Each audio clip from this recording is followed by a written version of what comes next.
The lighthouse had not shone a light in 11 years. It stood at the tip of a narrow shale headland on the Oregon coast, above the mouth of Rogue River, and the people of the county seat at Gold Beach called it a ruin, and then stopped calling it anything at all. Salt water had eaten through the iron fittings at the lantern room. The keeper's dwelling at the base, a 2-story structure of whitewashed brick and Oregon cedar, had gone the way of all cedar near the sea, gray and soft at the seams, the window casements warped past closing. 3 keepers had served there between 1872 and 1884, and the third had walked off the headland path one January night and was not found until spring. After that, the light board in Portland had reassigned the station's function to a lightship anchored 2 miles offshore, and the lighthouse on the headland had been let to decay. The county placed it at auction on a Tuesday in September of 1891. The auction was held in the courthouse yard on the main street of Gold Beach, which was a town of a few hundred souls, a fishing pier, a tannery, and a general merchandise concern. The auctioneer was a man named Clifford Pell, who was also the county recorder and who handled all manner of distressed property disposals with the same bored efficiency he brought to everything else. He described the lighthouse parcel as approximately 3 acres of headland with 1 derelict masonry tower, 1 attached keeper's dwelling in poor condition, and the lantern apparatus intact but non-operational. He set the opening bid at $5 and received no takers. He dropped it to $3, and a young woman in a cream floral dress and a red wool shawl stepped forward from near the back of the small gathering.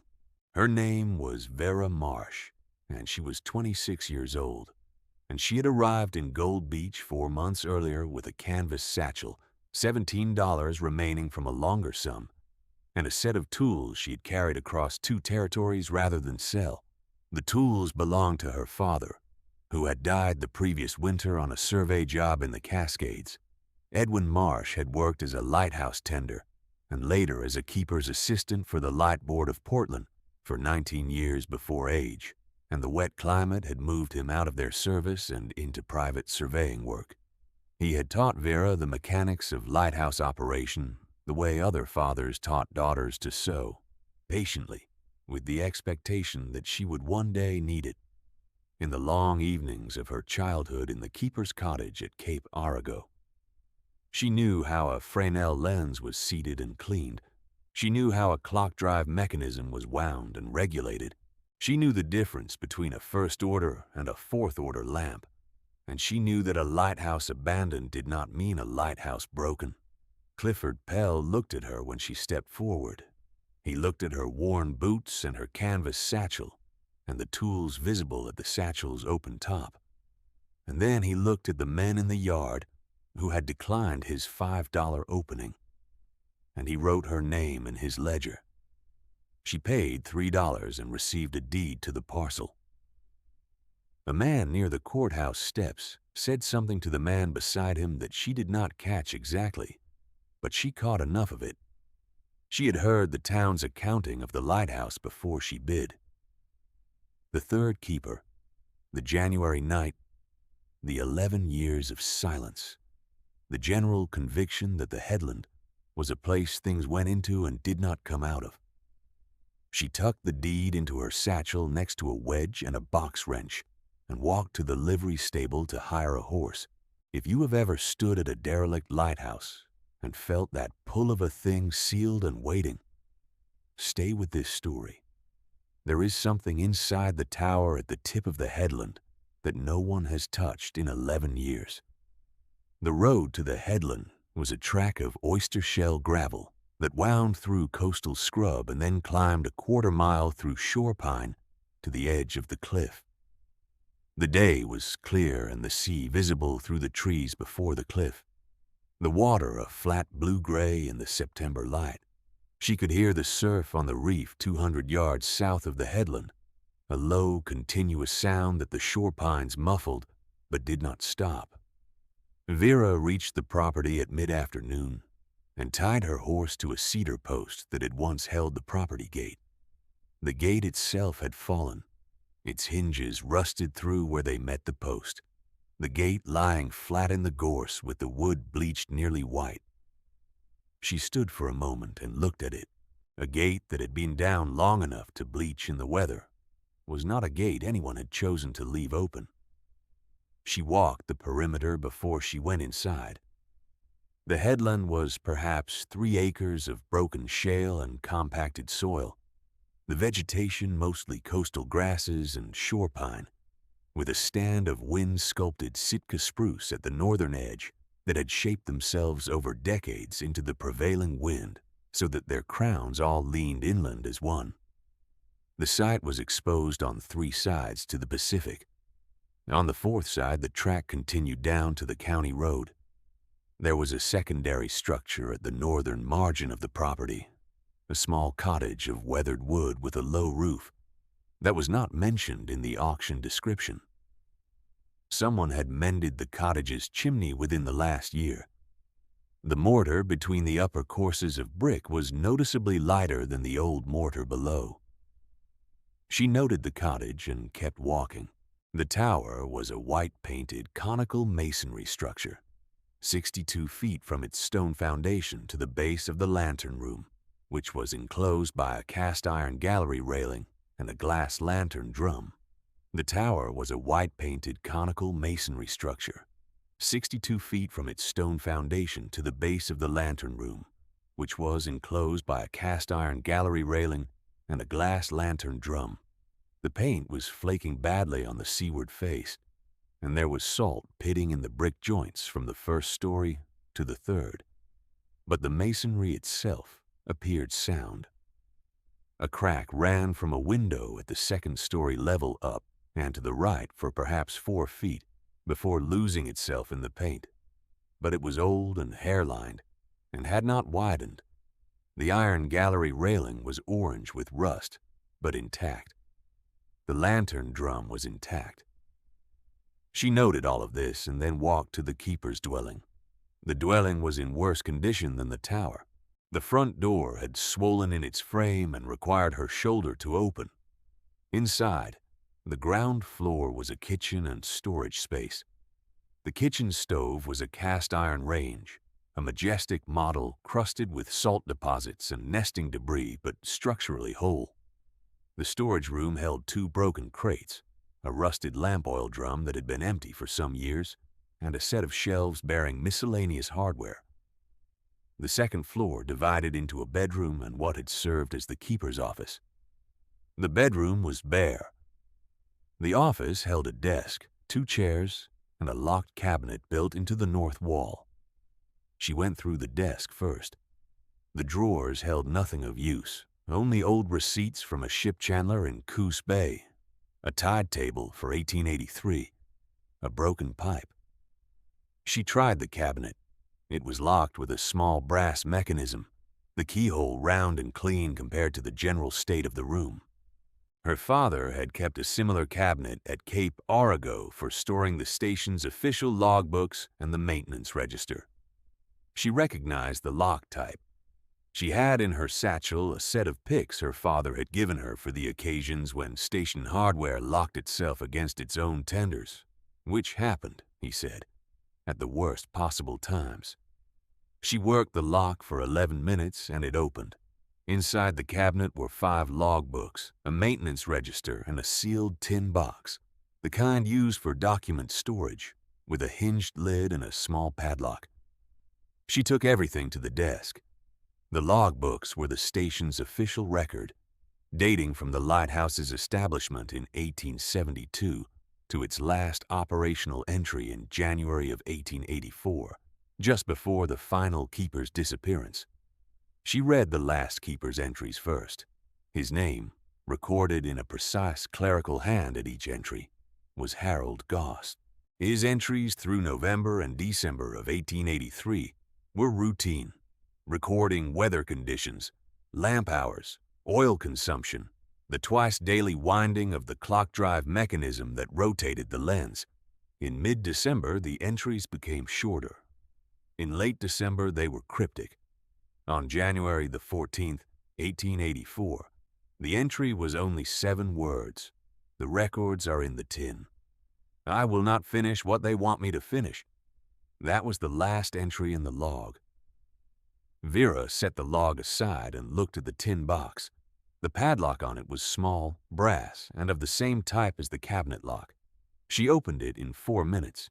Inside was a sheaf of documents folded together. She unfolded them on the desk and spread them flat and began to read. This is the part of the story, perhaps, where you wonder what a woman alone in a derelict building hears when the sea wind comes through the warped window casements. She heard the wind and nothing else. She was not, by disposition or by upbringing, a woman who heard things in buildings that were not there.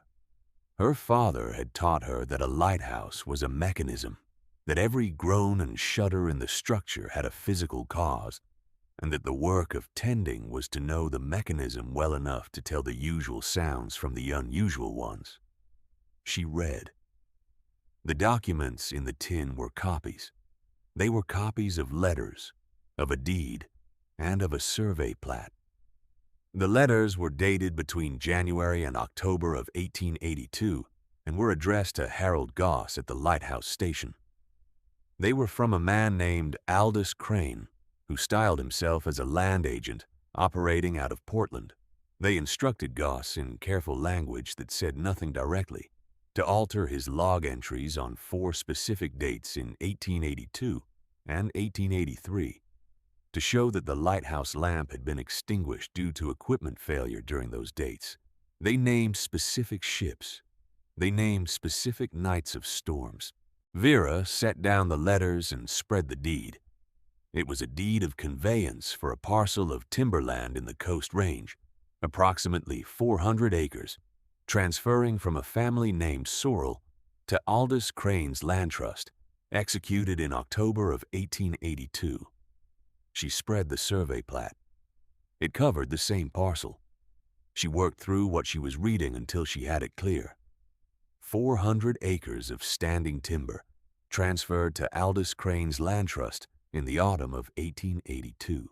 The letters to Harold Goss requested that he falsify his logs to show lamp failures on specific dates, and those dates matched, she confirmed by checking the logbooks, to the wrecks of 2 coastal trading vessels that had gone onto the reefs south of the headland in 1882 and 1883.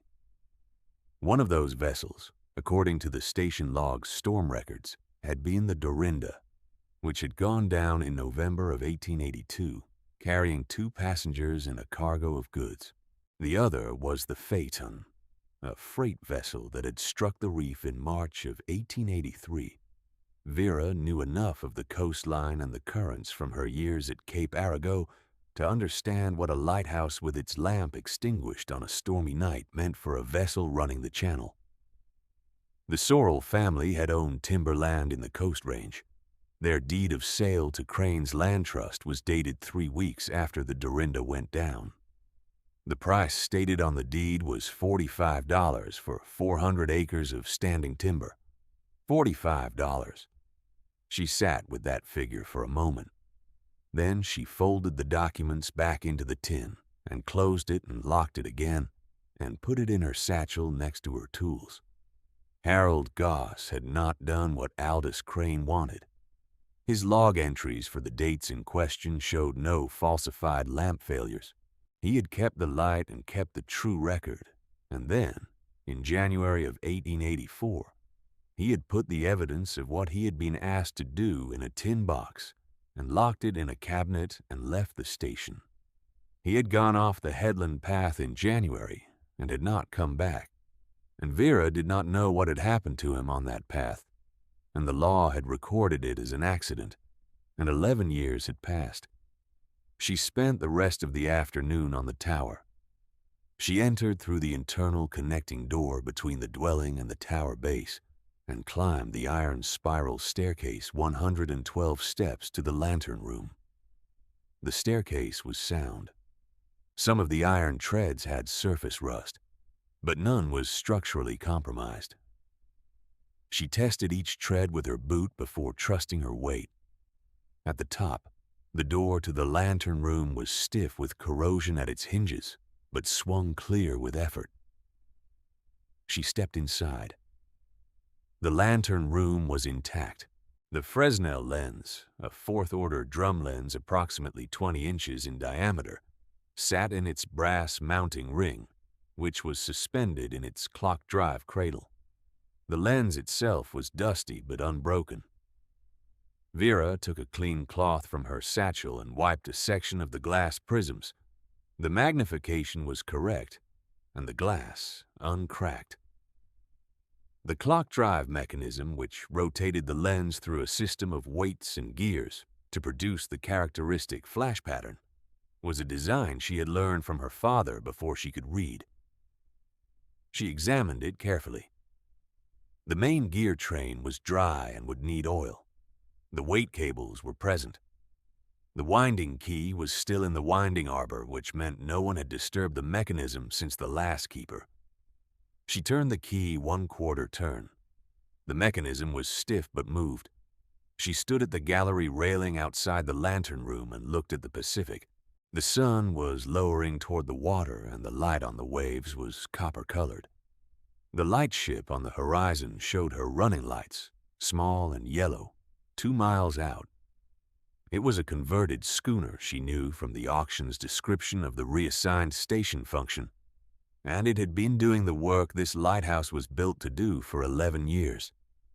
The shipping channel it served was the same channel the Dorinda and the Phaeton had tried to run on storm nights in 1882 and 1883, when the lighthouse above this headland had been dark and living, and the man at its lamp had been asked to put the lamp out. She looked at the reef. At low water, its southern shoal broke the surface. At high water, it did not. A vessel running the channel in a November storm, relying on the lighthouse to mark the headland, would not see the shoal in time if the light was out. She stayed at the railing long enough to take the bearings in her mind. Then she went back down the stairs. Before she left the headland that evening, she walked the ground floor storage room once more and found behind the shelving unit a 10-gallon drum of lamp oil, still sealed. She checked the seal. It was intact. Her father had told her that properly sealed lighthouse oil could hold for decades in a cool, dark space if kept off the ground and away from the salt air. The storage room was cool and nearly dark, and the drum was on a wood platform 18 inches off the stone floor. She rolled the drum to the base of the staircase and left it there. She rode back to Gold Beach in the dark. The town was quiet by the time she reached the livery stable. The stable hand took her horse without comment, and she walked to the rooming house on the main street where she had been staying since April. The room was small with a window that faced the river, and she sat at the table by the window with the tin box in front of her and the logbooks stacked beside it, and read through the documents a second time by lamplight. She was looking for anything she had misunderstood the first time. She did not find it. What she had was what she had. Letters requesting falsification of records. A deed at a price that was not a price. A log kept true against the pressure not to keep it. And a man who had walked off the headland in January. She did not sleep well that night. The next morning, she went to the county recorder's office, which Clifford Pell ran from a room adjoining the courthouse, and she asked him 2 questions. The first was whether the county had any record of a land conveyance for a parcel of Coast Range timber belonging to a family named Sorrell, executed in 1882. Pell looked at her over his desk with the mild weariness of a man who had answered odd questions for 20 years. He said he would have to check. He checked. He found the conveyance, recorded in the county deed book for October of 1882. Transfer to the Cascade Land Trust, which was the operating name under which Aldous Crane had conducted his land dealings, $45. He confirmed it. Her second question was whether any member of the Sorrell family was still in the county. Pell looked at her differently then.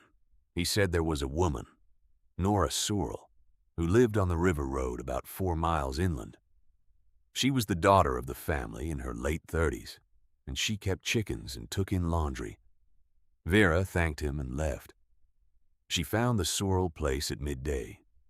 It was a small house set back from the road with a kitchen garden and a henyard. A woman was hanging laundry in the yard when Vera rode up. She was lean and weathered, with dark eyes that assessed the visitor without expression.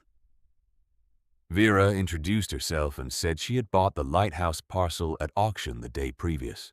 Nora Sorrell said nothing, but something shifted in her face. Vera said she had found documents in the Lighthouse that related to a land conveyance from 1882. She said she thought Nora Sorrell might want to see them. They went inside. Vera spread the copies on Nora's kitchen table. Nora read them slowly, her hands flat on the table as though she needed the surface to stay steady. The letters from Aldous Crane, the copy of the deed at $45, the survey plat. When she finished reading, Nora was quiet for a long time. Then she said, "We sold the timberland because we owed a debt. My father had borrowed against it from a man in Portland after a bad season. Crane came to us in August and said the note had been purchased and was due in full. We did not have the full sum. He told us the timberland would settle it." Vera asked if the original note had shown the name of the lender. Nora said her father had dealt with a land office in Portland by the name of Crane and Associates. Vera said nothing but wrote that down. Nora asked where the documents had come from. Vera explained about the tin box and the cabinet in the keeper's office, and Harold Goss's last log entry. Nora had known who Goss was. He had traded at her father's general store in the years before the store closed. She said he had been a decent man. Vera asked if Nora would be willing to accompany her to the district land office in Coos Bay. Nora looked at the documents on the table. She said she had not thought there was any use in trying to settle it after all this time. Vera said the deed record showed the transfer price. The original note, if Crane and Associates had manufactured it, would be a different document. If it could not be produced, the conveyance record would stand unsupported.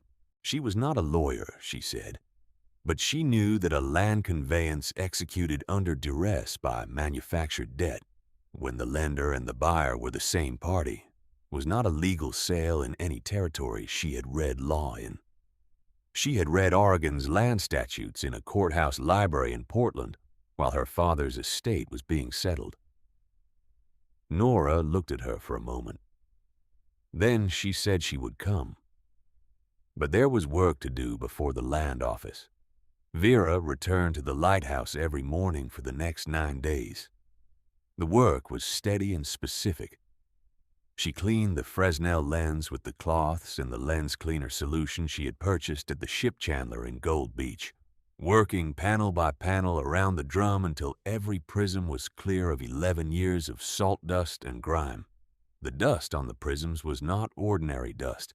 It was salt crystal deposited by moisture and then dried over years, and it required the cleaner to be worked into the glass and then wiped off in small sections so as not to redistribute the film across a wider surface. Her father had described this process to her at Cape Arago when she was 12 years old, and she worked now exactly as he had described, quarter panel by quarter panel, turning the drum on its mounting ring so she could reach every section. She oiled the clock drive gear train with the fine machine oil her father had always used, working each gear separately until the train ran freely and the drum rotated smoothly on its brass mounting. On the 4th day, she found a cracked tooth on the secondary drive gear, a hairline fracture that had not yet separated but would have, within a rotation cycle or two of being put under load. Her father's tool set included a set of gear files and a small vise. She filed the cracked tooth smooth and checked the mesh against the adjacent gear. It would hold. She replaced the corroded wicks in the lamp assembly with new wicks from the chandler. She cleaned the lamp oil drum's spout fitting and tested it. She painted the seaward face brickwork, from the foundation to the first gallery, with the white lime wash she had mixed herself. Working from a plank scaffold she rigged to the iron rings, set into the masonry for exactly that purpose.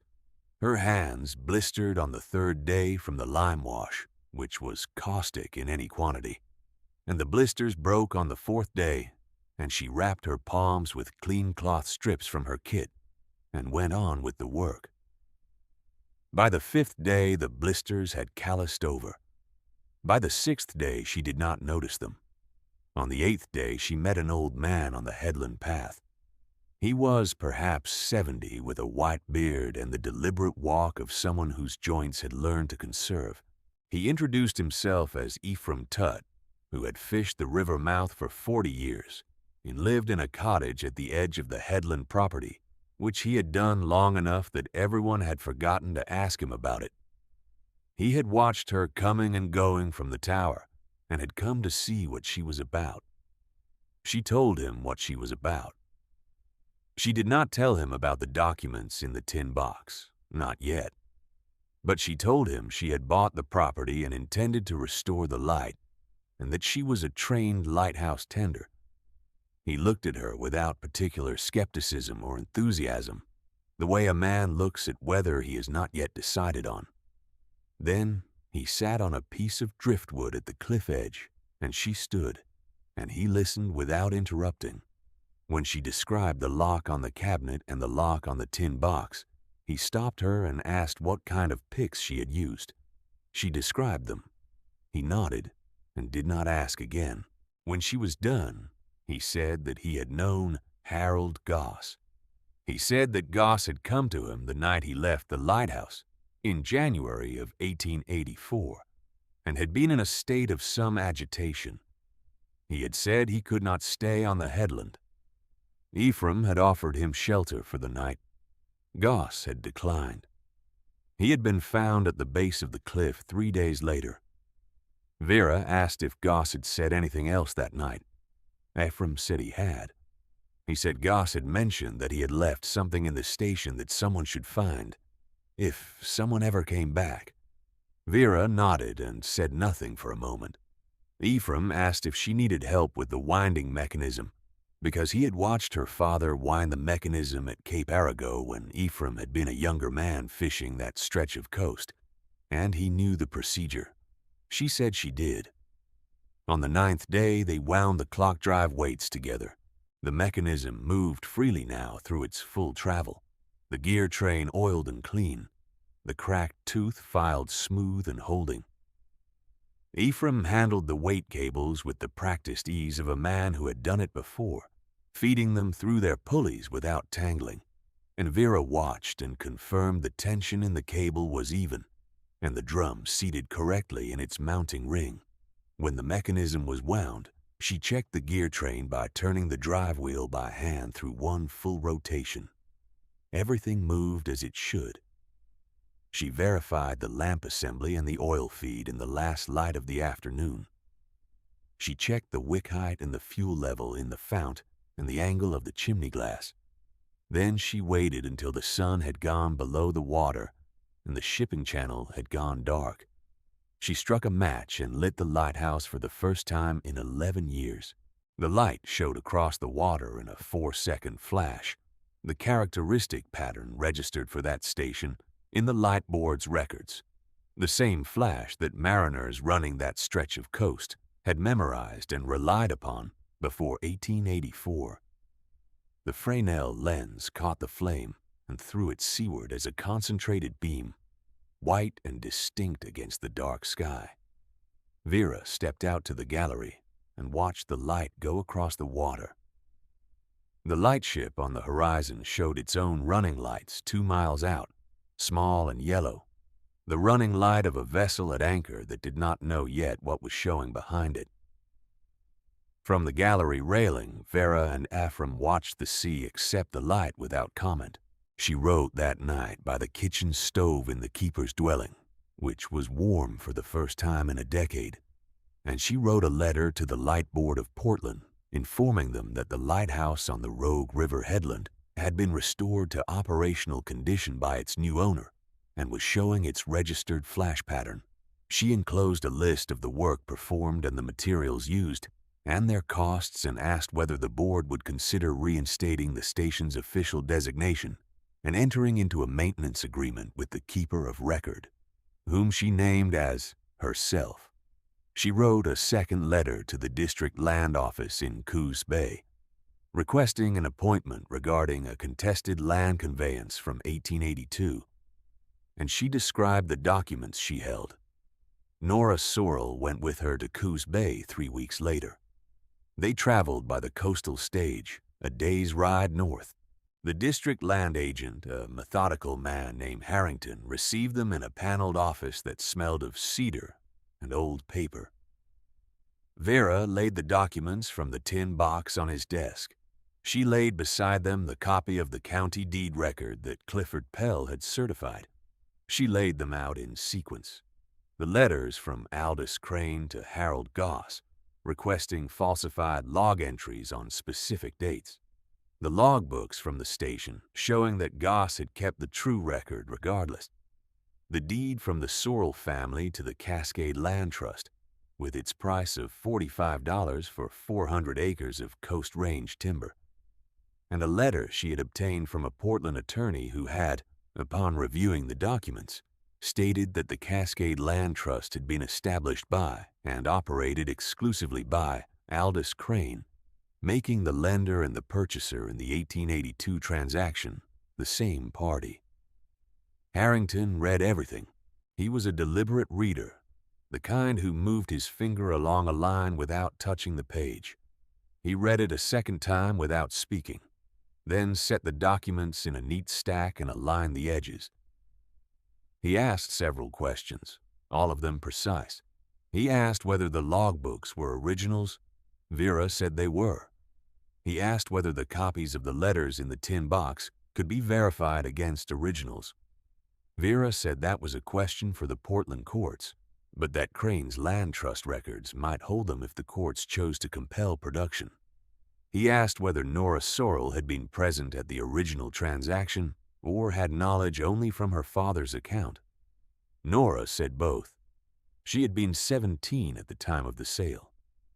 She had been in the room when the man from Portland arrived and had heard her father explain afterward, in a voice that was controlled and very quiet, that they had lost the timberland. Harrington looked at the deed and then at the deed copy from the county record book that Clifford Pell had certified, and he set them side by side on the desk. $45, both of them said. He sat with that for a moment. Then he said the amount alone was not sufficient evidence of fraud. A distress sale at an unfavorable price was not illegal. He said it in the manner of a man laying out the full problem before saying where it led. He said the letters, combined with the deed and the logbooks and the identity of Crane as both lender and purchaser, were a different matter.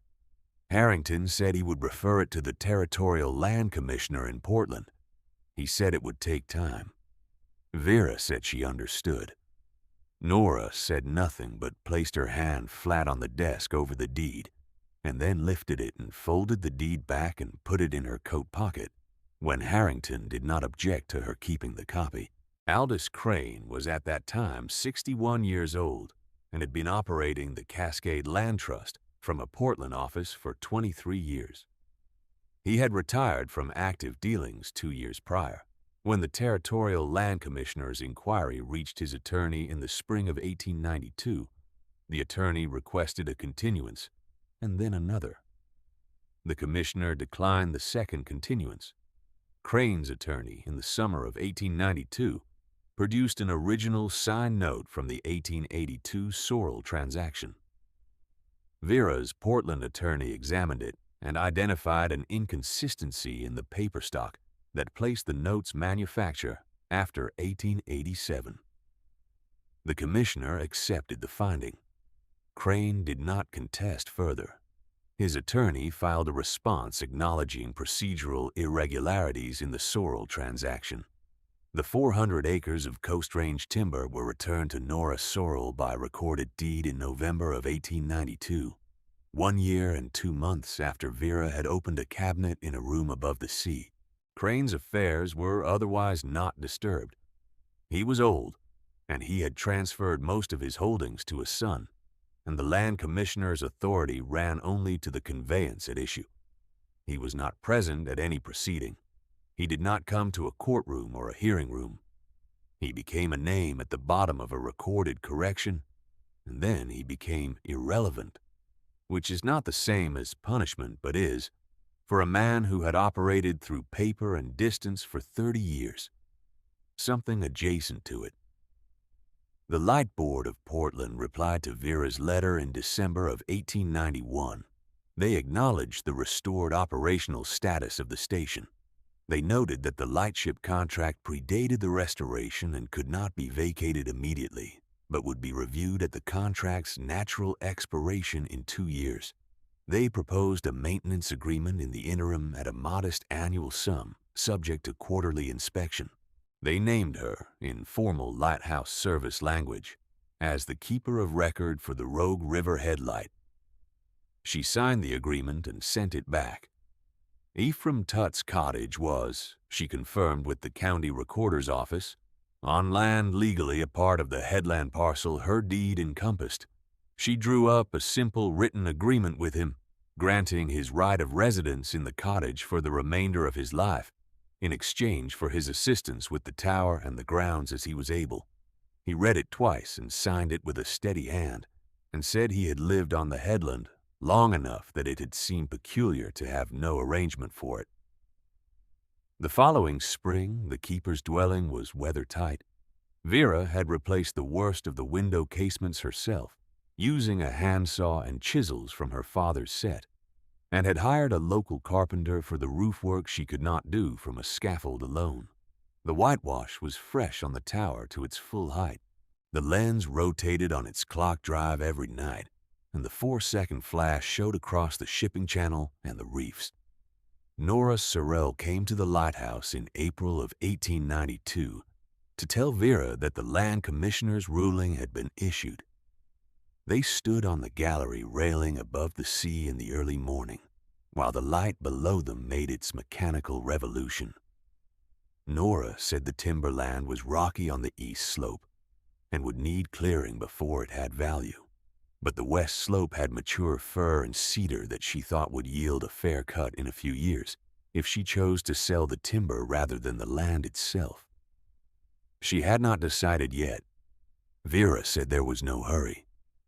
Nora looked at the sea for a moment, and then at the lighthouse tower below them, and then at the land to the east, which was the coast range rising behind the shore pines. She asked how Vera had known the documents would still be there. Vera said she had not known. She had known that a man who kept a true record in a logbook, under pressure to falsify it, would also keep a true record of the pressure. She had known that the cabinet was locked and the tin was locked, and that the last entry in the log pointed to them. Beyond that, she had known that a locked thing in a sealed room is often still there, because no one has come back to open it. Ephraim brought 2 cups of coffee up the spiral stairs to them, moving carefully and without hurrying on the iron treads. He had been doing the climb daily since January, and it no longer cost him what it had. He handed a cup to each of them and leaned on the railing and looked at the water. Below them, the clockwork turned. The winding key was still in the winding arbor, just where Harold Goss had left it in January of 1884.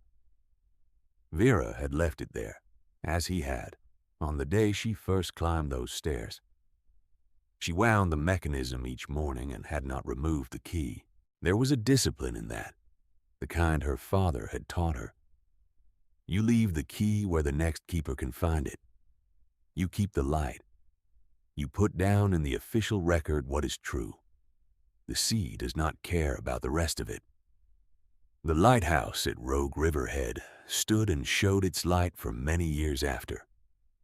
The lightship was decommissioned in 1893, and the station's official designation was reinstated in the light board's records that same year. Vera kept the station for 11 more years, through storms that came off the Pacific hard enough to flex the masonry in its courses, and through summers of clear water and the smell of the shore pines warming in the afternoon.